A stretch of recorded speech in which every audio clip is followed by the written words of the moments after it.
Now, Nabila, it's been an amazing story for you guys. Tell us a bit about how it unfolded. Oh, it's one of the most extraordinary things about this story has been that one of the directors, Harry Boone, who resigned the day that the company collapsed, said this was not a sinking ship, we didn't have to do it.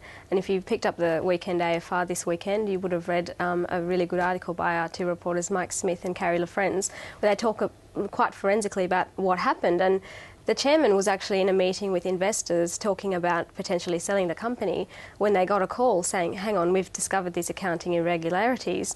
And it just so happened that a financial controller in one of the Queensland divisions was sort of boosting the numbers to make her division look better. And after 4 years, she felt really guilty when she realised the company was in due diligence to sell itself. But she wasn't robbing the company. She wasn't robbing the company. No, she wasn't. And she didn't make any personal gain as far as we know and as far as Bill Wilde, the chairman, the CEO, is saying. But she finally realised that she should do something about it because they were in due diligence, and she rang them up, and here we are. But Roger, it wasn't just that event. I mean, you've been watching this company for a long time. I don't think you've ever seen it as a buy, and you've been looking at the financials again. Yes, in actual fact, this has been a problem for the company for some time. And what they've actually done is they've grown profits, they've doubled profits. Between 2006 and 2010, there was an increase in profits from about 18 million to about 40 million or thereabouts. But the issue is that to generate that increase in profits, they've had to...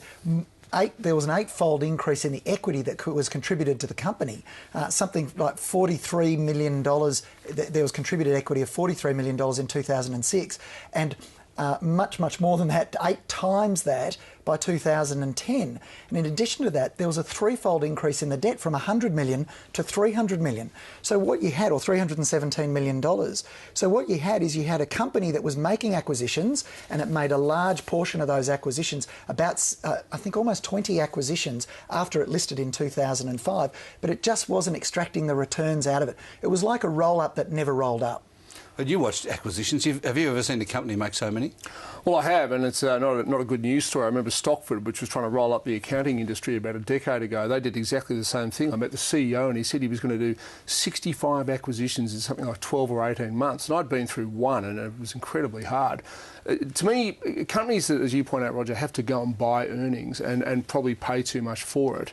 It almost never works. And Australia has a great track record of doing that, whether it's domestically, offshore. You know, there's a cemetery that's filled with the corpses of Australian corporates, you know, that failed at acquisitions, and standing at the gates letting them in are corporate finance chiefs. And I suppose, Nabila, all that stress of acquisitions means that they take their eye off the ball, and somebody in Queensland can actually cover up numbers. Yeah, and that's really what's happened, I guess. For 4 years running. I mean, that's just ridiculous. And so the management were so busy trying to absorb these acquisitions, they weren't really keeping an eye on things. No one ever asked the questions, and I think they did, 35 acquisitions in 6 years or something like that. And in the end, they bought up so many little businesses, they just had no idea about the balance sheet. They had 80 entities, 44 companies, and 27 payrolls. Now, in addition to trying to manage all of that, the other job that they had to do was allocate capital. And I would argue that they weren't very good at managing the businesses, the disparate businesses that they owned, and they also weren't very good at the capital management. Because, believe it or not, there was not enough cash from operations to pay for the investments and the dividends. They ended up with a funding gap, and they had to fund that gap with extra capital requirements, capital raisings, and increasing the debt. It was bad from 2009 onwards. It's like ABC Learning Centres all over again.